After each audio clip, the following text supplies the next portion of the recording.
ಓಂ ಶಾಂತಿ. ಶಿವ ತಂದೆಯ ಮಧುರ ಮಹಾವಾಕ್ಯ.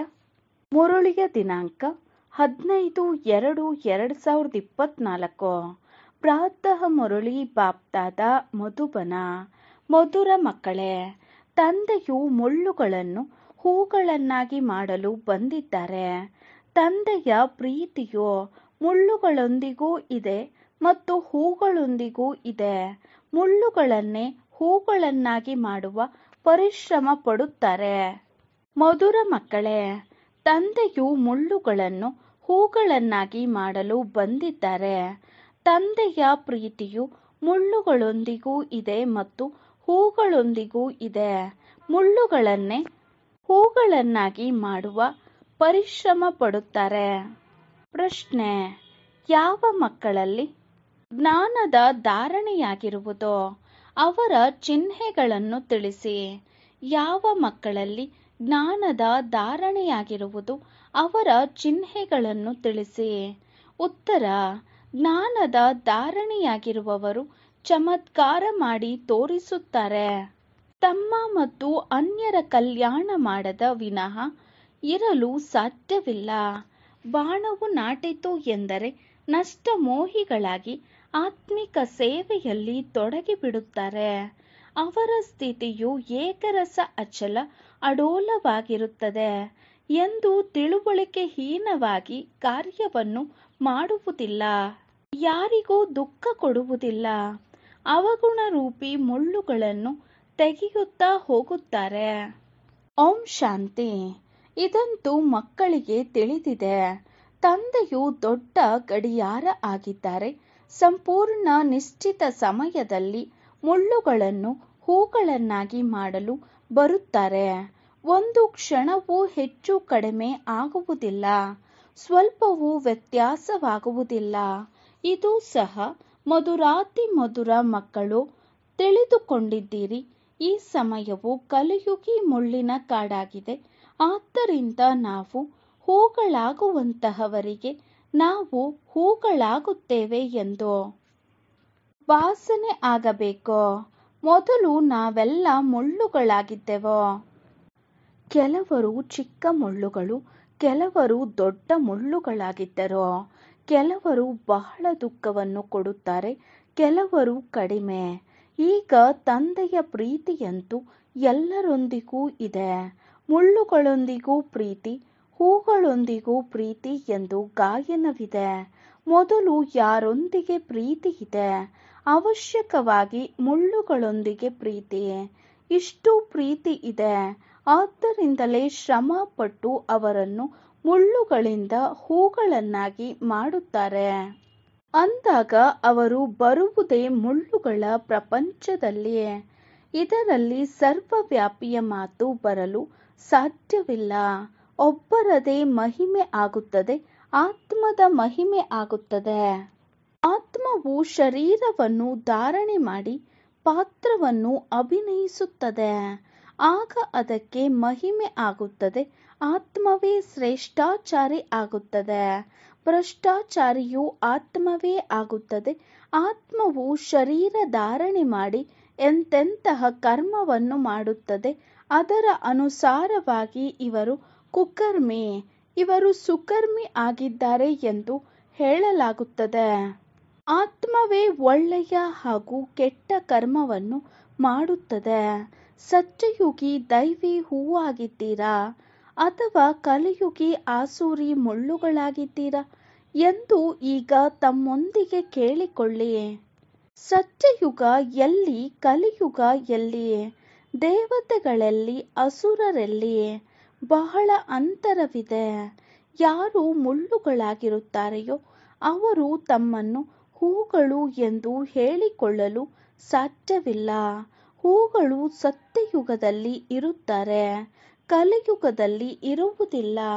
ಇದು ಸಂಗಮ ಯುಗವಾಗಿದೆ. ಈಗಲೇ ನೀವು ಮುಳ್ಳುಗಳಿಂದ ಹೂಗಳಾಗುತ್ತೀರಿ. ಪಾಠವನ್ನು ಶಿಕ್ಷಕರು ಓದಿಸುತ್ತಾರೆ. ಅದನ್ನು ರಿವೈಸ್ ಮಾಡಿ ತಿಳಿಸುವುದು ಬಹಳ ಕರ್ತವ್ಯವಾಗಿದೆ. ಇದು ಮಕ್ಕಳ ಕರ್ತವ್ಯವೂ ಹೌದು. ಅದರಲ್ಲಿ ಇದನ್ನು ಸಹ ಬರೆಯಿರಿ. ಒಂದು ವೇಳೆ ಹೂಗಳಾಗಲು ಬಯಸುತ್ತೀರೆಂದರೆ ನಮ್ಮನ್ನು ಆತ್ಮನೆಂದು ತಿಳಿಯಿರಿ ಮತ್ತು ಹೂಗಳನ್ನಾಗಿ ಮಾಡುವ ಪರಮಪಿತ ಪರಮಾತ್ಮ ತಂದೆಯನ್ನು ನೆನಪು ಮಾಡಿ. ಆಗ ನಿಮ್ಮಲ್ಲಿ ಇರುವ ಅವಗುಣಗಳು ಹೊರಟು ಹೋಗುತ್ತದೆ ಮತ್ತು ಸತೋಪ್ರಧಾನವಾಗಿ ಬಿಡುತ್ತೀರಿ. ತಂದೆಯು ಪ್ರಪಂಚವನ್ನು ಕೊಡುತ್ತಾರೆ, ಅದನ್ನು ಸರಿಪಡಿಸಿ ಮುದ್ರಿಸುವುದು ಮಕ್ಕಳ ಕರ್ತವ್ಯವಾಗಿದೆ. ಎಲ್ಲ ಮನುಷ್ಯರು ವಿಚಾರದಲ್ಲಿ ತೊಡಗಿಬಿಡಬೇಕು. ಇದು ವಿದ್ಯೆಯಾಗಿದೆ. ತಂದೆಯು ನಿಮಗೆ ಬೇಹದ್ದಿನ ಇತಿಹಾಸ ಭೂಗೋಳವನ್ನು ತಿಳಿಸುತ್ತಾರೆ. ಆ ಶಾಲೆಗಳಲ್ಲಿ ಅಂತೂ ಹಳೆಯ ಪ್ರಪಂಚದ ಇತಿಹಾಸ ಭೂಗೋಳವನ್ನು ಓದಿಸಲಾಗುತ್ತದೆ. ಹೊಸ ಪ್ರಪಂಚದ ಇತಿಹಾಸ ಭೂಗೋಳವಂತೂ ಯಾರಿಗೂ ಗೊತ್ತೇ ಇಲ್ಲ. ಅಂದಾಗ ಇದು ವಿದ್ಯೆಯೂ ಆಗಿದೆ, ತಿಳುವಳಿಕೆಯೂ ಆಗಿದೆ. ಯಾವುದೇ ಚೀಚಿ ಕೆಲಸ ಮಾಡುವುದು ಬುದ್ಧಿಹೀನತೆಯಾಗಿದೆ. ದುಃಖವನ್ನು ಕೊಡುವ ಈ ವಿಕಾರಿ ಕೆಲಸವನ್ನು ಮಾಡಬೇಡಿ ಎಂದು ಅವರಿಗೆ ಹೇಳಲಾಗುತ್ತದೆ. ದುಃಖಹರ್ತ ಸುಖಕರ್ತ ತಂದೆಯ ಮಹಿಮೆ ಆಗಿದೆಯಲ್ಲವೇ? ಇಲ್ಲಿ ನೀವು ಸಹ ಯಾರಿಗೂ ದುಃಖವನ್ನು ಕೊಡಬಾರದು ಎಂಬುದನ್ನು ಕಲಿಯುತ್ತಿದ್ದೀರಿ. ಸದಾ ಸುಖವನ್ನೇ ಕೊಡುತ್ತೀರಿ ಎಂದು ತಂದೆಯು ಶಿಕ್ಷಣವನ್ನು ಕೊಡುತ್ತಾರೆ. ಆದರೆ ಈ ಸ್ಥಿತಿಯು ಬೇಗನೆ ಬರುವುದಿಲ್ಲ. ಸೆಕೆಂಡ್ನಲ್ಲಿ ತಂದೆಯ ಆಸ್ತಿಯನ್ನು ಪಡೆಯಬಹುದು, ಆದರೆ ಯೋಗ್ಯರಾಗುವುದರಲ್ಲಿ ಸಮಯ ಹಿಡಿಸುತ್ತದೆ. ಬೇಹದ್ದಿನ ತಂದೆಯ ಆಸ್ತಿಯು ಸ್ವರ್ಗದ ರಾಜ್ಯಭಾಗ್ಯವಾಗಿದೆ ಎಂದು ತಿಳಿಯುತ್ತಾರೆ. ನೀವು ಸಹ ತಿಳಿಸುತ್ತಿರಬಹುದು, ಪಾರಲೌಕಿಕ ತಂದೆಯಿಂದ ಭಾರತಕ್ಕೆ ವಿಶ್ವದ ರಾಜ್ಯಭಾಗ್ಯ ಸಿಕ್ಕಿತು. ನೀವೆಲ್ಲರೂ ವಿಶ್ವದ ಮಾಲೀಕರಾಗಿದ್ದವರು. ಇದಂತೂ ತಾವು ಮಕ್ಕಳಿಗೆ ಬಹಳ ಖುಷಿ ಇರಬೇಕು. ಇದು ನೆನ್ನೆಯ ಮಾತಾಗಿದೆ. ನೆನ್ನೆ ನೀವು ಸ್ವರ್ಗದ ಮಾಲೀಕರಾಗಿದ್ದೀರಿ. ಮನುಷ್ಯರು ಇದನ್ನು ಲಕ್ಷಾಂತರ ವರ್ಷಗಳು ಎಂದು ಹೇಳಿಬಿಡುತ್ತಾರೆ. ಎಲ್ಲಿ ಇಡೀ ಕಲ್ಪದ ಆಯಸ್ಸು 5000 ವರ್ಷಗಳು ಆಗಿವೆ. ಆದರೆ ಅವರು ಒಂದೊಂದು ಯುಗದ ಆಯಸ್ಸನ್ನು ಲಕ್ಷಾಂತರ ವರ್ಷಗಳು ಎಂದು ಹೇಳಿಬಿಡುತ್ತಾರೆ. ಅಂದಾಗ ಬಹಳ ಅಂತರವಿದೆ. ಜ್ಞಾನಸಾಗರ ಒಬ್ಬರೇ ಬೇಹದ್ದಿನ ತಂದೆಯಾಗಿದ್ದಾರೆ. ಅವರಿಂದ ದೈವಿ ಗುಣಗಳನ್ನು ಧಾರಣೆ ಮಾಡಬೇಕು. ಈ ಪ್ರಪಂಚದ ಮನುಷ್ಯರು ದಿನ ಪ್ರತಿದಿನ ತಮೋ ಪ್ರಧಾನರಾಗುತ್ತಾ ಹೋಗುತ್ತಾರೆ. ಹೆಚ್ಚಿನ ಅವಗುಣಗಳನ್ನು ತೆಗೆಯುತ್ತಾ ಹೋಗುತ್ತಾರೆ. ಮೊದಲು ಇಷ್ಟೊಂದು ಲಂಚ, ಕಲಬೆರಕೆ, ಭ್ರಷ್ಟಾಚಾರವಿರಲಿಲ್ಲ. ಈಗ ಹೆಚ್ಚುತ್ತಾ ಹೋಗುತ್ತಿದೆ. ನೀವು ತಂದೆಯ ನೆನಪಿನ ಬಲದಿಂದ ಸತೋಪ್ರಧಾನರಾಗುತ್ತಾ ಹೋಗುತ್ತೀರಿ. ಹೇಗೆ ಇಳಿಯುತ್ತೀರೋ ಮತ್ತೆ ಹಾಗೆಯೇ ಹೋಗಲೇಬೇಕು. ಮೊದಲಂತೂ ತಂದೆಯು ಸಿಕ್ಕಿರುವುದರಿಂದ ಖುಷಿ ಇರುತ್ತದೆ. ಸಂಬಂಧವು ಜೋಡಣೆ ಆದ ಮೇಲೆ ನೆನಪಿನ ಯಾತ್ರೆಯಾಗುತ್ತದೆ.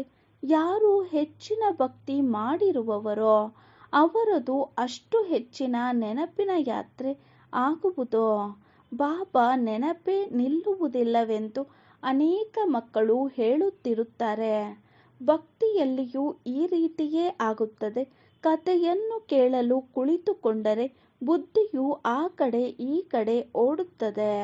ಕಥೆಯನ್ನು ಹೇಳುವವರು ನೋಡುತ್ತಿರುತ್ತಾರೆ. ಮತ್ತೆ ಆಕಸ್ಮಿಕವಾಗಿ ನಾವು ಏನು ತಿಳಿಸಿದೆವು ಎಂದು ಕೇಳಿದರೆ ತಬ್ಬಿಬ್ಬಾಗಿ ಬಿಡುತ್ತಾರೆ. ಕೆಲವರು ತಕ್ಷಣ ತಿಳಿಸುತ್ತಾರೆ. ಎಲ್ಲರೂ ಒಂದೇ ರೀತಿ ಇರುವುದಿಲ್ಲ.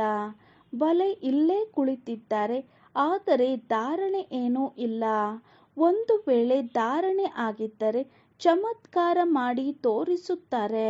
ಅಂತಹವರು ತಮ್ಮ ಮತ್ತು ಅನ್ಯರ ಕಲ್ಯಾಣ ಮಾಡದೇ ಇರಲು ಸಾಧ್ಯವಿಲ್ಲ.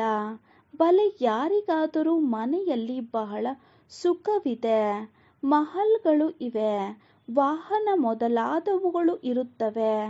ಆದರೆ ಒಂದು ಬಾರಿ ಬಾಣವು ನಾಟಿತು ಎಂದರೆ ಸಾಕು, ನಾವು ಈ ಆತ್ಮಿಕ ಸೇವೆ ಮಾಡಲು ಇಚ್ಛಿಸುತ್ತೇವೆ ಎಂದು ಪತಿಗೂ ಸಹ ಹೇಳಿಬಿಡುತ್ತಾರೆ. ಆದರೆ ಮಾಯೆಯು ಬಹಳ ಶಕ್ತಿಶಾಲಿ ಆಗಿದೆ, ಮಾಡಲು ಬಿಡುವುದಿಲ್ಲ. ಮೋಹವಿರುತ್ತದೆಯಲ್ಲವೇ? ಇಷ್ಟೊಂದು ಮಹಲ್ ಸುಖವನ್ನು ಹೇಗೆ ಬಿಡುವುದು?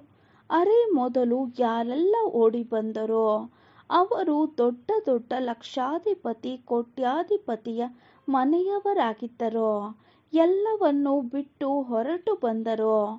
ಇದೆಲ್ಲವನ್ನು ಬಿಡಲು ಅಷ್ಟು ಶಕ್ತಿ ಇಲ್ಲ ಎಂಬುದನ್ನು ಅದೃಷ್ಟವೇ ತೋರಿಸುತ್ತದೆ. ರಾವಣನ ಸಂಕೋಲೆಯಲ್ಲಿ ಸಿಕ್ಕಿ ಹಾಕಿಕೊಂಡಿದ್ದಾರೆ. ಇದು ಬುದ್ಧಿಯ ಸಂಕೋಲೆಯಾಗಿದೆ. ತಂದೆಯು ತಿಳಿಸುತ್ತಾರೆ, ಅರೆ, ನೀವು ಸ್ವರ್ಗದ ಮಾಲೀಕರು, ಪೂಜ್ಯರಾಗುತ್ತೀರಿ. 21 ಜನ್ಮಗಳು ನೀವು ಎಂದೂ ರೋಗಿ ಆಗುವುದಿಲ್ಲವೆಂದು ತಂದೆ ಗ್ಯಾರಂಟಿ ಕೊಡುತ್ತಾರೆ. 21 ಜನ್ಮಗಳವರೆಗೆ ಸದಾ ಆರೋಗ್ಯವಂತರಾಗುತ್ತೀರಿ. ನೀವು ಬಲೆ ಪತಿಯ ಬಳಿಗೆ ಇರಿ. ಕೇವಲ ಪವಿತ್ರವಾಗಿರುತ್ತೇವೆ, ಅನ್ಯರನ್ನು ಮಾಡುತ್ತೇವೆ ಎಂದು ಅವರಿಂದ ಅನುಮತಿಯನ್ನು ಪಡೆಯುತ್ತೀರಿ. ತಂದೆಯನ್ನು ನೆನಪು ಮಾಡುವುದು ನಿಮ್ಮ ಕರ್ತವ್ಯವಾಗಿದೆ. ಅದರಿಂದ ಅಪಾರವಾದ ಸುಖವು ಸಿಗುತ್ತದೆ. ನೆನಪು ಮಾಡುತ್ತಾ ಮಾಡುತ್ತಾ ತಮೋ ಪ್ರಧಾನರಿಂದ ಸತೋ ಪ್ರಧಾನರಾಗುತ್ತೀರಿ. ಇದು ಎಷ್ಟು ತಿಳುವಳಿಕೆಯ ಮಾತಾಗಿದೆ. ಶರೀರದ ಮೇಲೆ ಯಾವುದೇ ಭರವಸೆ ಇಲ್ಲ. ಆದ್ದರಿಂದ ತಂದೆಯ ಮಕ್ಕಳಾಗಿ ಬಿಡಿ. ಅವರಂತಹ ಪ್ರಿಯ ವಸ್ತು ಮತ್ಯಾವುದೂ ಇಲ್ಲ. ತಂದೆಯು ವಿಶ್ವದ ಮಾಲೀಕರನ್ನಾಗಿ ಮಾಡುತ್ತಾರೆ. ಎಷ್ಟು ಬೇಕೋ ಅಷ್ಟು ಸತೋ ಪ್ರಧಾನರಾಗಿ ಎಂದು ಹೇಳುತ್ತಾರೆ. ನೀವು ಅಪಾರ ಸುಖವನ್ನು ನೋಡುತ್ತೀರಿ. ತಂದೆಯು ಸ್ವರ್ಗದ ದ್ವಾರವನ್ನು ಈ ನಾರಿಯರಿಂದ ತೆರೆಯುತ್ತಾರೆ. ಮಾತೆಯರ ಮೇಲೆ ಜ್ಞಾನ ಕಳಸವನ್ನು ಇಡಲಾಗುತ್ತದೆ. ಎಲ್ಲವನ್ನೂ ತಾವು ಮಾತೆಯರೇ ಸಂಪಾಲನೆ ಮಾಡಿ ಎಂದು ತಂದೆ ಮಾತೆಯರನ್ನು ನಿಮಿತ್ತರನ್ನಾಗಿ ಮಾಡಿದ್ದಾರೆ. ಇವರ ಮೂಲಕ ಕಲಶವನ್ನು ಇಟ್ಟರಲ್ಲವೇ? ಇದನ್ನು ಅವರು ಸಾಗರದ ಮಂಥನ ಮಾಡಿದ್ದರು. ಅಮೃತದ ಕಲಶವನ್ನು ಲಕ್ಷ್ಮಿಗೆ ಕೊಟ್ಟರು ಎಂದು ಬರೆದಿದ್ದಾರೆ. ಈಗ ನಿಮಗೆ ತಿಳಿದಿದೆ. ತಂದೆಯು ಸ್ವರ್ಗದ ದ್ವಾರವನ್ನು ತೆರೆಯುತ್ತಿದ್ದಾರೆ ಅಂದ ಮೇಲೆ ನಾವು ತಂದೆಯಿಂದ ಆಸ್ತಿಯನ್ನೇಕೆ ಪಡೆಯಬಾರದು? ವಿಜಯ ಮಾಲೆಯಲ್ಲಿ ಏಕೆ ಪೋಣಿಸಲ್ಪಡಬಾರದು? ಏಕೆ ಮಹಾವೀರರಾಗಬಾರದು? ಬೇಹದ್ದಿನ ತಂದೆಯು ಮಕ್ಕಳನ್ನು ಮಡಿಲಿಗೆ ತೆಗೆದುಕೊಳ್ಳುತ್ತಾರೆ. ಏತಕ್ಕಾಗಿ? ಸ್ವರ್ಗದ ಮಾಲೀಕರನ್ನಾಗಿ ಮಾಡುವುದಕ್ಕೋಸ್ಕರ. ಸಂಪೂರ್ಣ ಮುಳ್ಳುಗಳಿಗೆ ಶಿಕ್ಷಣವನ್ನು ಕೊಡುತ್ತಾರೆ ಅಂದಾಗ ಮುಳ್ಳುಗಳ ಮೇಲೂ ಪ್ರೀತಿ ಇದೆಯಲ್ಲವೇ ಅಂದಾಗ ಅವರನ್ನು ಹೂಗಳನ್ನಾಗಿ ಮಾಡುತ್ತಾರೆ. ನಿರ್ವಾಣಧಾಮವನ್ನು ಬಿಟ್ಟು ಇಲ್ಲಿ ಪತಿತ ಪ್ರಪಂಚ ಮತ್ತು ಪತಿತ ಶರೀರದಲ್ಲಿ ಬನ್ನಿ ಎಂದು ತಂದೆಯನ್ನು ಕರೆಯುತ್ತಾರೆ. ನಾಟಕದ ಅನುಸಾರ ನಾನು ಮುಳ್ಳುಗಳ ಪ್ರಪಂಚದಲ್ಲಿಯೇ ಬರಬೇಕಾಗುತ್ತದೆ ಎಂದು ತಂದೆ ಹೇಳುತ್ತಾರೆ ಅಂದಾಗ ಅವಶ್ಯಕವಾಗಿ ಪ್ರೀತಿ ಇದೆಯಲ್ಲವೇ? ಪ್ರೀತಿ ಇಲ್ಲದೆ ಹೇಗೆ ಹೂಗಳನ್ನಾಗಿ ಮಾಡುತ್ತಾರೆ? ಈಗ ನೀವು ಕಲಿಯುಗಿ ಮುಳ್ಳುಗಳಿಂದ ಸತ್ಯಯುಗಿ ದೇವತಾ ಸತೋ ಪ್ರಧಾನ ವಿಶ್ವದ ಮಾಲೀಕರಾಗಿ ಎಂದು ಎಷ್ಟು ಪ್ರೀತಿಯಿಂದ ತಿಳಿಸಿಕೊಡುತ್ತಾರೆ. ಕುಮಾರಿಯರು ಹೂಗಳ ಸಮಾನರಾಗಿದ್ದಾರೆ. ಆದ್ದರಿಂದಲೇ ಅವರ ಚರಣಗಳಿಗೆ ನಮಿಸುತ್ತಾರೆ. ಅವರು ಯಾವಾಗ ಮುಳ್ಳುಗಳಾಗುತ್ತಾರೆಯೋ ಅಂದರೆ ಪತಿತ ಆಗುತ್ತಾರೆ, ಆಗ ಎಲ್ಲರಿಗೆ ತಲೆಬಾಗಬೇಕಾಗುತ್ತದೆ ಎಂದ ಮೇಲೆ ಏನು ಮಾಡಬೇಕು? ಹೂಗಳಾಗಿದ್ದವರು ಹೂಗಳು ಆಗಿಯೇ ಇರಬೇಕು. ಆಗ ಸದಾ ಹೂಗಳಾಗಿ ಬಿಡುತ್ತಾರೆ.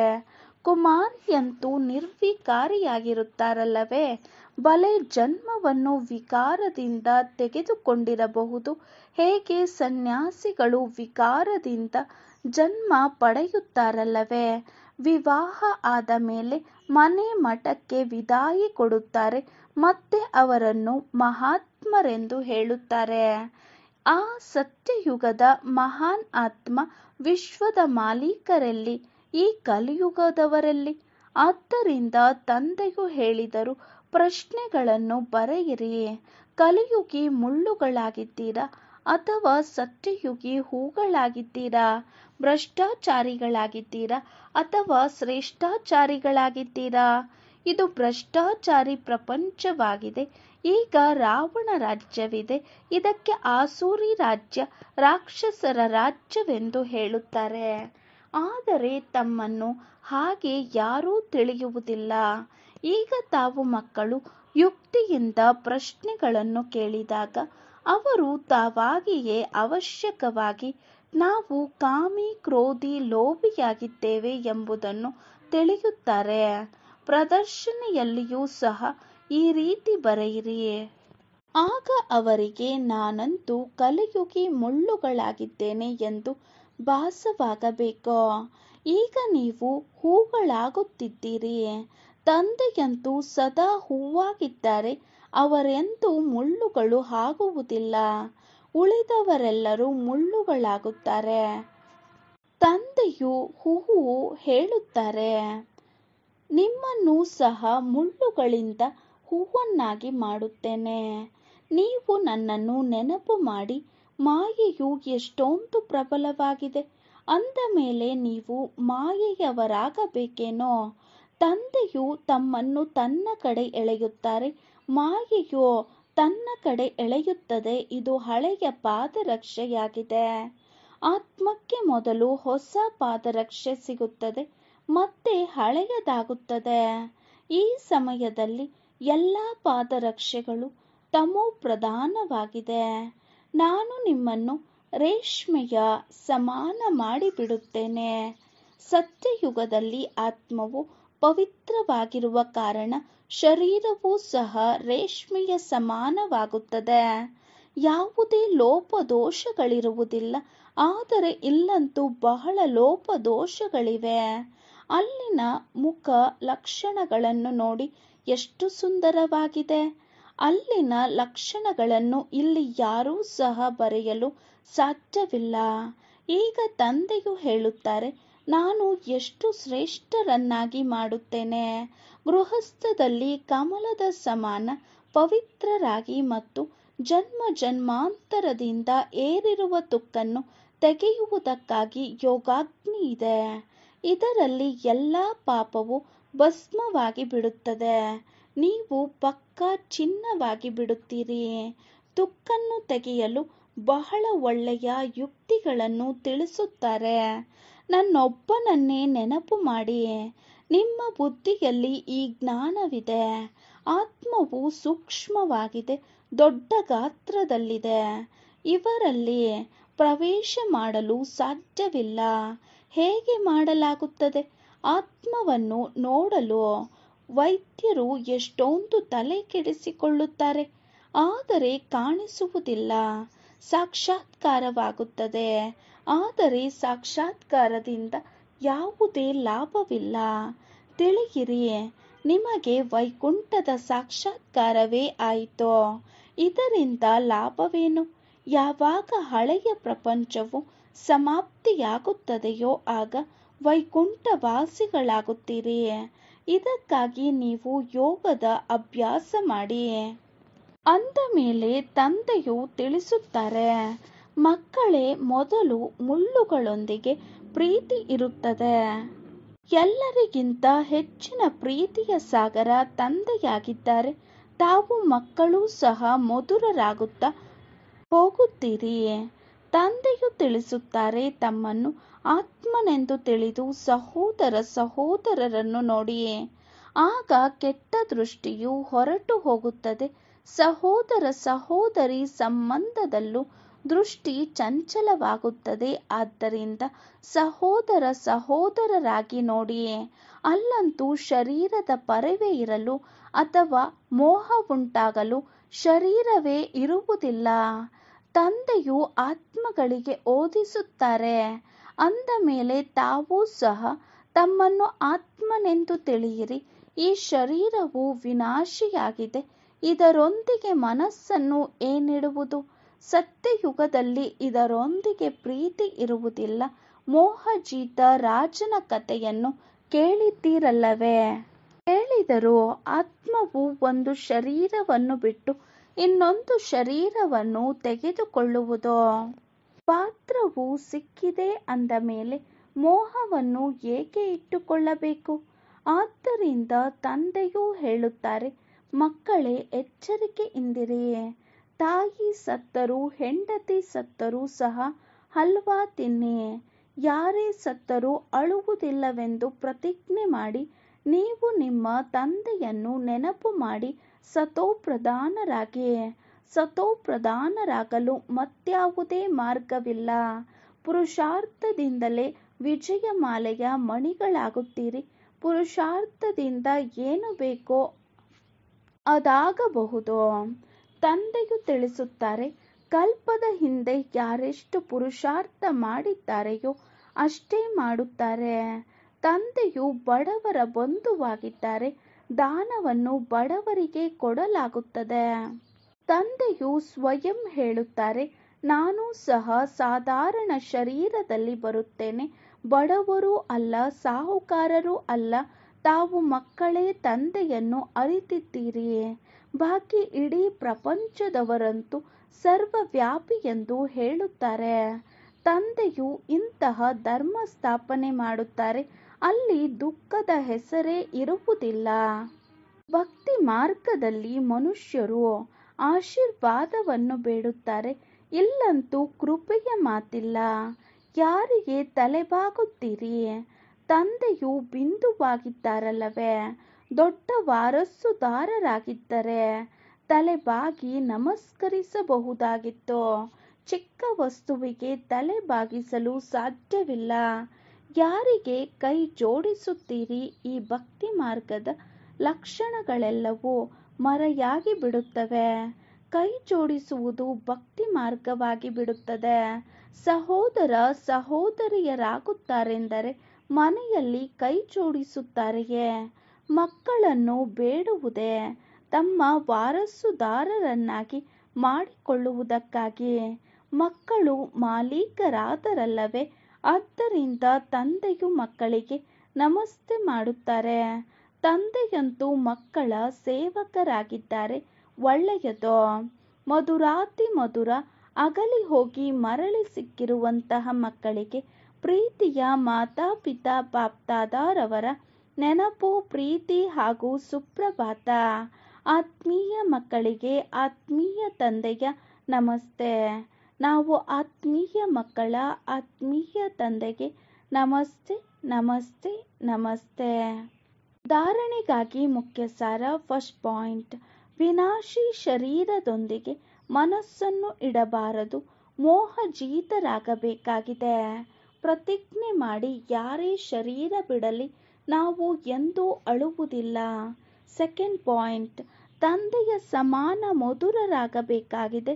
ಎಲ್ಲರಿಗೂ ಸುಖವನ್ನೇ ಕೊಡಬೇಕಾಗಿದೆ. ಯಾರಿಗೂ ದುಃಖವನ್ನು ಕೊಡಬಾರದು. ಮುಳ್ಳುಗಳನ್ನು ಹೂಗಳನ್ನಾಗಿ ಮಾಡುವ ಸೇವೆ ಮಾಡಬೇಕಾಗಿದೆ. ತಮ್ಮ ಹಾಗೂ ಅನ್ಯರ ಕಲ್ಯಾಣ ಮಾಡಬೇಕಾಗಿದೆ. ವರದಾನ: ಶುಭ ಚಿಂತನೆಯಿಂದ ನಕಾರಾತ್ಮಕತೆಯನ್ನು ಸಕಾರಾತ್ಮಕವಾಗಿ ಪರಿವರ್ತನೆ ಮಾಡುವಂತಹ ಶುಭ ಚಿಂತಕರಾಗಿ. ಶುಭ ಚಿಂತನೆಯಿಂದ ನಕಾರಾತ್ಮಕತೆಯನ್ನು ಸಕಾರಾತ್ಮಕವಾಗಿ ಪರಿವರ್ತನೆ ಮಾಡುವಂತಹ ಶುಭ ಚಿಂತಕರಾಗಿ. ವಿವರಣೆ: ಸದಾ ಸಮರ್ಥವಾಗಿರಬೇಕಾದರೆ ಕೇವಲ 2 ಶಬ್ದವನ್ನು ನೆನಪಿಟ್ಟುಕೊಳ್ಳಿ: ಶುಭ ಚಿಂತನೆ ಮತ್ತು ಶುಭ ಚಿಂತಕ. ಶುಭ ಚಿಂತನೆಯಿಂದ ನಕಾರಾತ್ಮಕವನ್ನು ಸಕಾರಾತ್ಮಕದಲ್ಲಿ ಪರಿವರ್ತನೆ ಮಾಡಬಲ್ಲಿರಿ. ಶುಭ ಚಿಂತನೆ ಮತ್ತು ಶುಭ ಚಿಂತಕ ಇವೆರಡರಲ್ಲಿ ಪರಸ್ಪರ ಸಂಬಂಧವಿದೆ.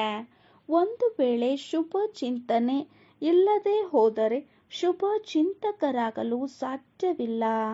ವರ್ತಮಾನ ಸಮಯ ಈ 2 ಮಾತುಗಳ ಬಗ್ಗೆ ಗಮನವಿಡಿ. ಏಕೆಂದರೆ ಬಹಳಷ್ಟು ಸಮಸ್ಯೆಗಳು ಈ ರೀತಿವೆ. ಜನ ಈ ರೀತಿ ಇದ್ದಾರೆ. ಯಾರು ವಾಣಿಯಿಂದ ತಿಳಿದುಕೊಳ್ಳುವುದಿಲ್ಲ. ಆದರೆ ಶುಭ ಚಿಂತಕರಾಗಿ ವೈಬ್ರೇಷನ್ ಕೊಡಿ, ಆಗ ಬದಲಾಗಿ ಬಿಡುವರು. ಸ್ಲೋಗನ್: ಜ್ಞಾನ ರತ್ನಗಳಿಂದ, ಗುಣ ಮತ್ತು ಶಕ್ತಿಗಳಿಂದ ಆಟವಾಡಿ, ಮಣ್ಣಿನಿಂದ ಅಲ್ಲ. ಜ್ಞಾನ ರತ್ನಗಳಿಂದ, ಗುಣ ಮತ್ತು ಶಕ್ತಿಗಳಿಂದ ಆಟವಾಡಿ, ಮಣ್ಣಿನಿಂದ ಅಲ್ಲ. ಓಂ ಶಾಂತಿ.